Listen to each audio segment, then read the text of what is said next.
So I'm going to be discussing what I have been seeing on social media, which is the connected to the abolish the monarchy, but it is the fact that the main focus right now with regards to the Epstein files has been the royal family.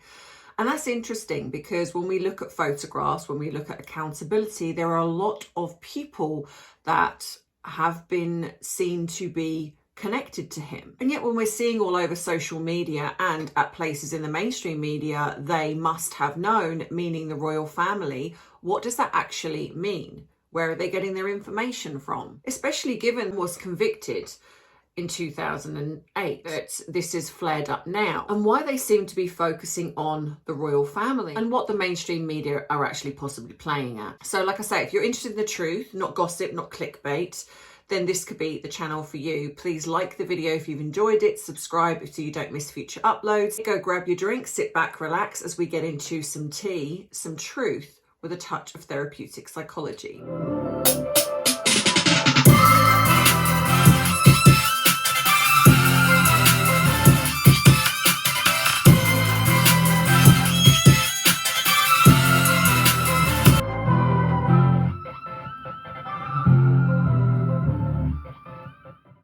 So firstly, I want to say that I do want to give a trigger warning here, because I do understand that this type of content can make people feel a bit uncomfortable. So if this is something that you have experienced in what is going on right now, then my advice to you is please click off and don't watch the video if you're feeling that this could traumatize you. But if you are okay to carry on, then, well, let's get into it. So I do have my notes because most people know on here that I do have my menopause brain and I do forget things, and I do feel with this type of content, it's incredibly important to stick to facts. So we've seen lots of photographs that have been circulated with regards to Epstein and the people that he's been seen with. Most infamous one is Andrew. But what I'm also seeing on social media and actually in the mainstream media is that the royal family must have known. Now, there's no credible evidence. I just want to clarify that. There's no credible evidence. So, but this has been circulating. So the question is, why does that sentence land at the royal family's feet? Why is it suddenly it seems to be that this is all about the royal family? Because the way I view this is, if we're going to say, well, they must have known, then why are we not giving the same energy to everyone else involved? And that's what we're going to be picking apart. But before I get into that, the first thing I do want to acknowledge is the most important part of this are the victims. Before we get into the higher up people who are involved in this, I do feel it's incredibly important to actually mention the victims, because it seems to be, especially at the moment, with everything being printed the way it is and circulated and the outrage, all we seem to hear is about the royal family and how they must be complicit in some way. But when what these people, and a lot of them are anti-monarchists, are failing to see that by constantly doing this, they're not actually getting any justice for the victims. They're just sort of using this to jump on and attack the monarchy again. One of the other things I have seen is, well, why didn't the victims speak up sooner? Or why hasn't other people spoken out about this? It's not just about people that are complicit that have kept this quiet. Obviously, there are people that knew about this and kept it quiet for different reasons. When someone is abused by a wealthy person or someone that is very high profile, that has power, being silent can feel like survival. You are in survival mode, so you're going to do whatever it takes to do that. You've also got, there is fear, there is shame, there's manipulation, grooming, and unfortunately, at times, the perpetrator also gets the victims to recruit and do things to keep them under their thumb, so to speak, to keep them quiet. All the video clips have to be this way because there is music running behind the conversation and I got a copyright strike. So unfortunately, I've put the captions up here so you can see what they're talking about. It is in 2005 when a 14-year-old first complained about Jeffrey Epstein. I wanted to also show you that this is also what they do. They recruit younger people that were victims to keep them in line. It's devastating the way that they control and coerce these young people who then grow up to then recruit more victims. But that is fundamentally what they will do. They will take a young person, they will abuse them, and then they will get that young person as they got older to then become the recruiter. Now, obviously, it doesn't take away from the fact the person has done what they've done, but unfortunately, it isn't as black and white as what some people believe. And then when you see the way people are attacked on social media, when victims come forward and the abuse that they get, which is horrific, and it's understandable to a degree why some people refuse to come forward. We have had some people that have testified, and we know that things have happened. So, you know, we do have coercive control within this. If someone convinces you that you are now just as involved, that's going to terrify you. If someone convinces you that if you do this or say something, we're going to do something to your family, you become terrified. So there are many reasons why some people will stay silent, whether that's victims or even people in the industry. Does it make it right, especially if people are in the industry? Well, no, but at the same time, unless you've been in that situation, it's very difficult to know how you would react. And this is not necessarily connecting to the royal family. I'm just giving you an example of why some people may stay silent. Have something called the bystander effect, which is usually celebrities, high profile people.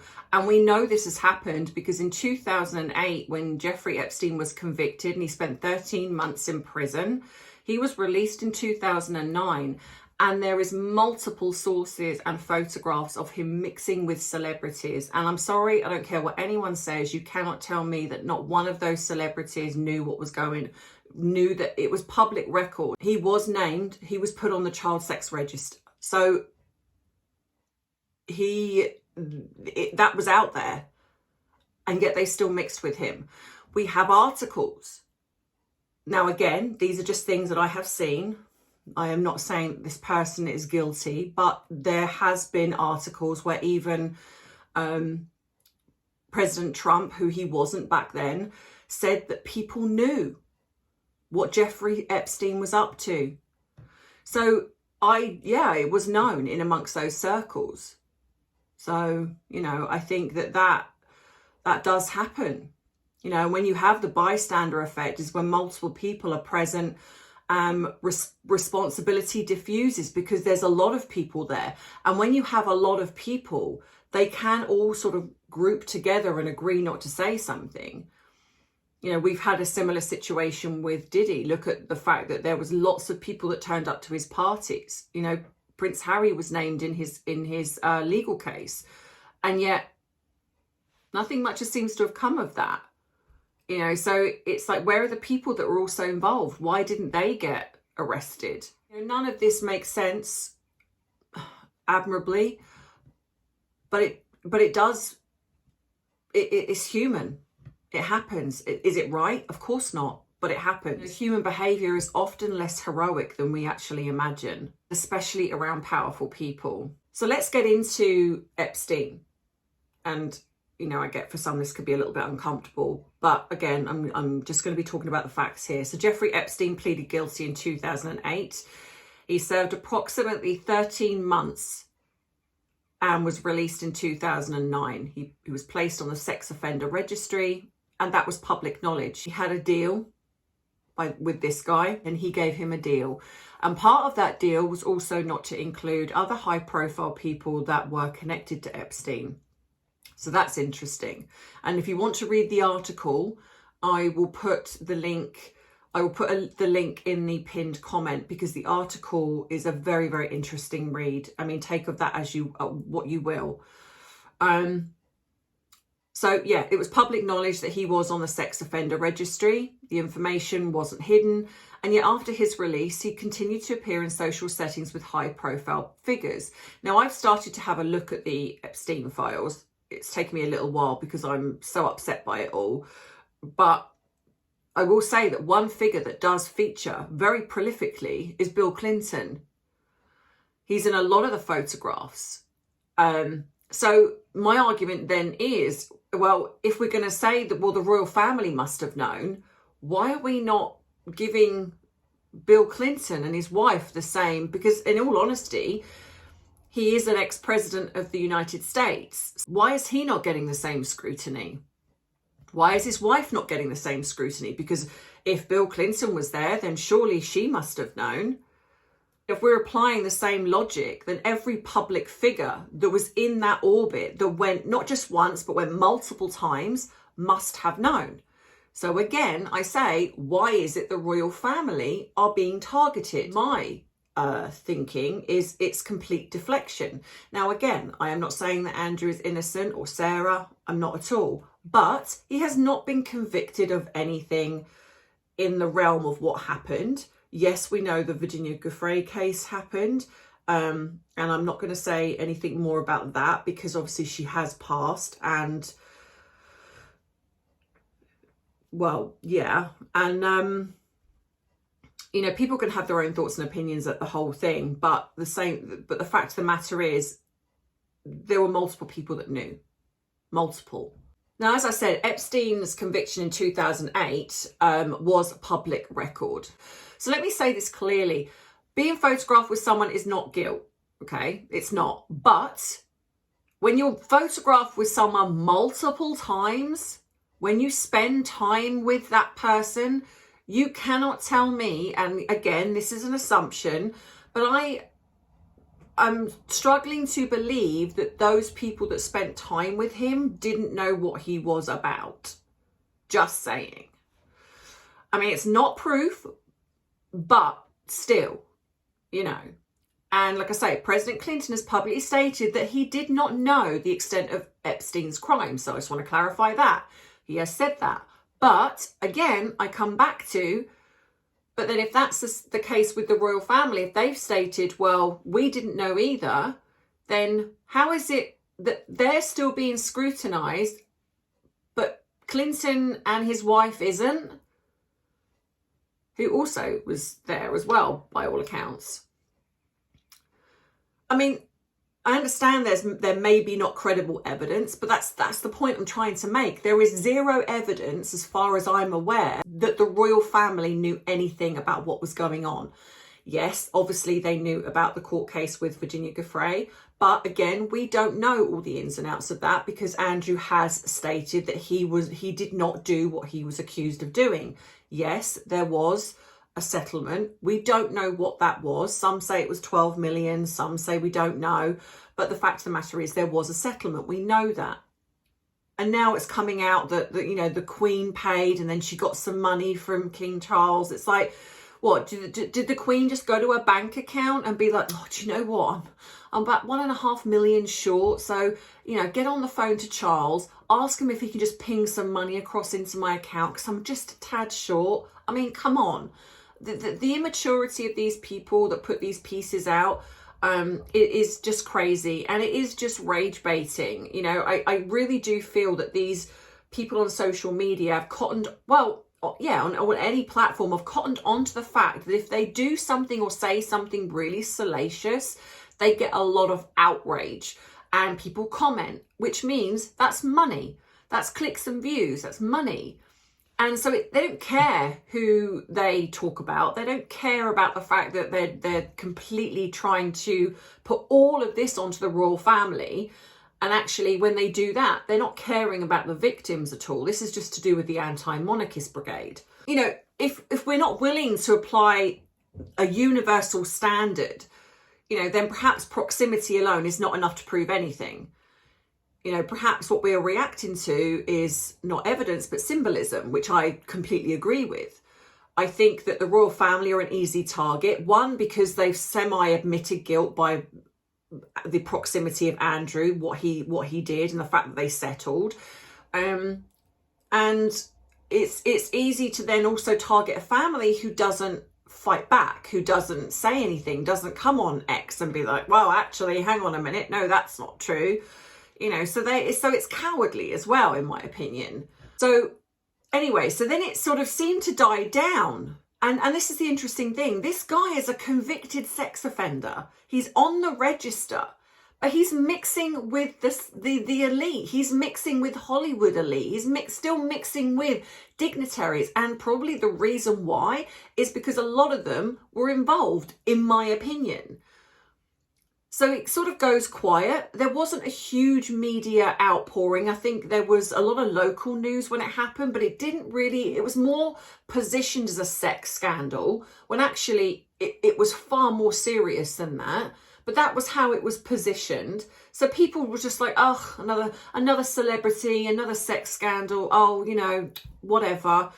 But it was far more serious, but nobody took it really seriously. And so then it blew up in 2019, when obviously Andrew then did this BBC interview, and that was when it skyrocketed, and the full focus then become on the royal family. Titles were removed, you know, which we've seen, royal duties withdrawn, military affiliations returned, public consequences were visible, and the institution responded under intense scrutiny. Now, you compare that with other high-profile people that were photographed with Epstein. Some denied knowledge, some distanced themselves, some faced limited, sustained public pressure.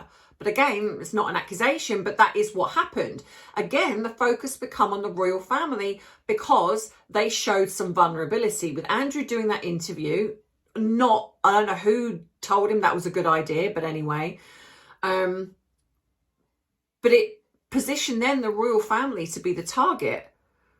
And so any of the other high profile people involved, and interestingly, there was, like I say, there was a lot of distancing. People started to get a bit nervous. We asked, why did one institution become the symbolic epicenter of the scandal while other powerful networks failed quietly into the background? These institutions are easier lightning rods than global networks of power.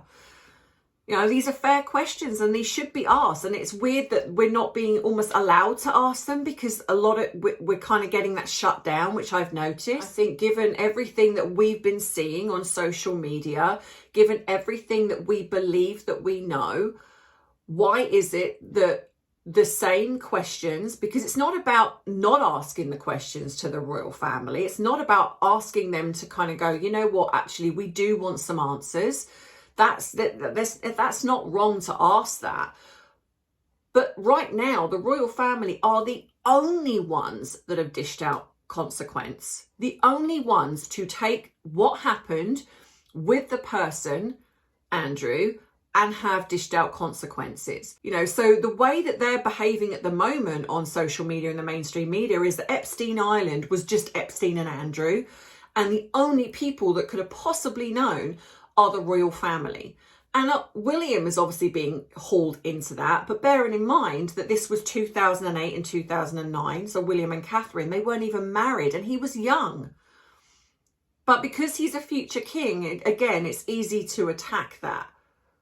You know, the late Queen is being called into question and she's not here to argue her case, so I feel that that is unfair. But, you know, this is what's happening. But why? Like I said, it's okay to ask these questions, but why are we not getting the same energy for everyone else who was involved? Whoever they are, why are they not being held to account? What is going on? Before I go, I just want to bring this back to the people that matter, the victims and survivors that were harmed. And I think that, again, with all of what the hysteria that goes on and the anger and the outrage, we're forgetting the people that matter. You know, because when conversations keep spiraling into, well, they must have known and they're guilty, and, you know, and the focus shifts further and further away, they get lost. They get missed. They don't get justice. The victims disappear again. We're not going to get justice through speculation. We're not going to get justice for them by, oh yeah, but they might have known, or they might have done this or might have done that. And I'm seeing Twitter posts of, oh, well, you know, the royal family need to pay all of the victims of what happened on Epstein Island. It's like, what are you, high? It's like, don't be so ridiculous. You know, at the end of the day, it's like, it's not down to the royal family to pay off all of the victims. The victim that came forward has been paid. So, you know, That's done in that sense. And how about ask the victims what they want? You know, people that say this, I'm sure they haven't sat down with any of the victims to actually ask them what they want out of this. And I'm sure for them it's incredibly frustrating when they probably know who did it to them and they're just seeing it completely being deflected all the time. If you want to achieve justice, it is through evidence. It's through making people accountable. Find the people that did this so it never happens again. Stop allowing high-profile people to use power and money to abuse people, abuse the system, silence people. If these people truly cared about the victims, they'll be putting their energy into supporting, you know, credible testimony and strengthening legal protection. They would be demanding transparency, not just from the royal family, but everybody involved, everybody that's on that list. Transparency, preventing future exploitation for people that they target. What they've done is they've turned the trauma of these victims and survivors into a scoreboard for outrage. What they've done is they've turned their trauma into, yes, let's score more points against the monarchy and use that to take them down. That disgusts me. You know, some of these people that are doing this have got kids, young people, nieces, nephews. How would they feel if this was going on and they knew that the people that actually had done this were just being, no one cares, but focusing on the wrong people?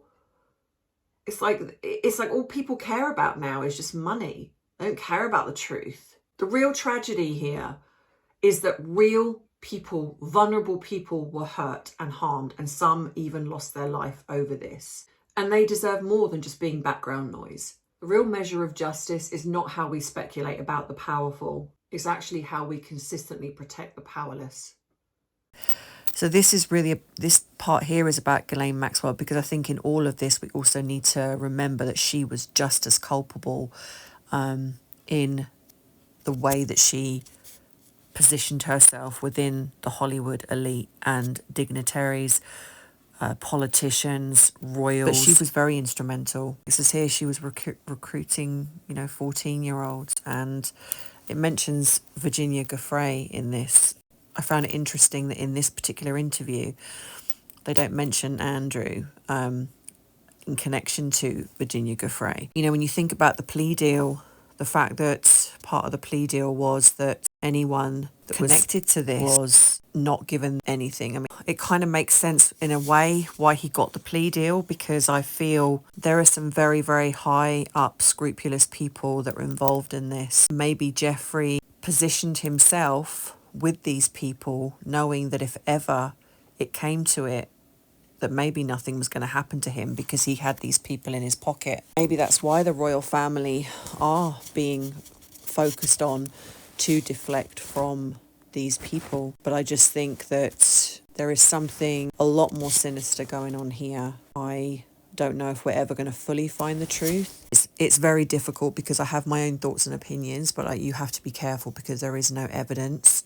So you don't want to start becoming just as bad as the mainstream media. I think it's a case of people looking at all of the evidence, coming to the decision they want to come to. It was underage victims, but he just got 13 months. I can imagine the outrage, the victims, when they're seeing this play out, how horrendous this is. I really wish that people in power are not allowed to do this anymore. And until someone actually faces real consequences and there is a fear, maybe this is how it stops because of what happened with Epstein. Seeing what happened to him, maybe that will give some pause for thought. This type of thing always goes on behind closed doors, and a lot of the time we don't know about it. And that's all I have to say on that. So I'm just going to leave that there.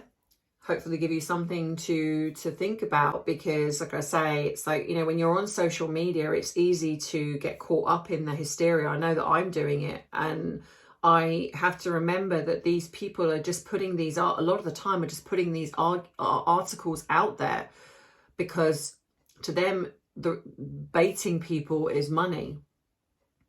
And this is what the mainstream media do. They don't care about these victims. And that's the sad thing. There's no there's no integrity, there's no morality anymore. It's just all about money, and it's like it's just like this suction. And like I say, the people that have been hurt are getting lost in the noise. But yeah, but let me know what you think in the comments. What are your thoughts? What are your opinions about it all? Like I say, I try to keep this as balanced as I possibly can. It's sometimes difficult because I do have my own thoughts and opinions, but I have to be very careful with YouTube because I know they do censor, especially around such a sort of an emotive topic as this, especially given such a serious topic as this. So yeah, so you know, there are certain things that I don't necessarily talk about because of that, because I do feel concerned, but at the same time I also don't want to fall into that category of completely being silent over something, when I do think it's important that we have these discussions. You know, I am trying to do a bit more than just talk about Harry and Meghan on here now, because I do understand that people are a bit sort of Harry and Meghan fatigued, but when something comes up, I will still talk about it. So anyway, I hope you have a good weekend, whatever you are doing, and don't forget to please like the video if you've enjoyed it, and subscribe if you haven't already, so you do not miss future uploads. That being said, I will see you next week as always. And you know that I love you, I appreciate you, but most of all, I respect you. Take care. Bye-bye. Mwah.